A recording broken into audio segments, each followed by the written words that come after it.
రోడ్డుకి ఆనుకొని సరికొత్త వెంచర్ తోటి అయితే మీ ముందుకు వచ్చేసాను.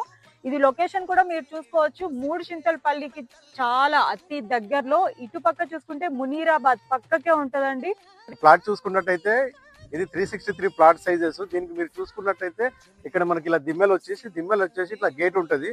సో ఇలా ఇప్పుడు మనం ఎంట్రీ అవుతుంటే ఇట్లా చుట్టూ ఈ ఫెన్సింగ్ 10 ఫీట్ కడీలతోటి విత్ జాలి ఫెన్సింగ్ ఉండి, ఇక్కడ మనకు స్టార్టింగ్ లో పూల చెట్లు ప్లస్ కోకోనట్ చెట్లు వేసాము. ఇక్కడ చూసుకున్నట్టయితే 30 టైప్ ఆఫ్ ఫ్రూట్ ప్లాంటేషన్, మనకి టోటల్ గా ఆల్ సీజనల్ ఫ్రూట్ ప్లాంటేషన్ ఉన్నాయి. ప్లస్ డ్రిప్ ఉంది, నల్ల ట్యాప్ ఉంది, బోర్ ఉంది ప్రతి plot. So 7,900 per square yard. పని అయితే మనకి క్లబ్ హౌస్ కూడా కంప్లీట్ అయిపోయిందండి. సో ఎవరైనా గెస్ట్ వచ్చినప్పుడు దీన్ని బాగా యూజ్ చేసుకోవచ్చు. అండ్ మనకి ఇటు సైడ్ చూసుకుంటే చిల్డ్రన్స్ ప్లే ఏరియా కూడా చూడొచ్చు మీరు. అండ్ నా బ్యాక్ సైడ్ అయితే స్విమ్మింగ్ పూల్ కూడా కంప్లీట్ అయిపోయింది. వీకెండ్స్ లో చిల్ అవడానికి ది బెస్ట్ ప్లేస్ అండి. అండ్ ఈ మంత్ అదే ఇప్పుడు జనవరి 28 నుంచి ఫిబ్రవరి 15 లోపల ఎవరైతే ప్లాట్ బుక్ చేసుకుంటారో వాళ్ళకి అక్షరాల రిజిస్ట్రేషన్ అనేది ఫ్రీ అండి.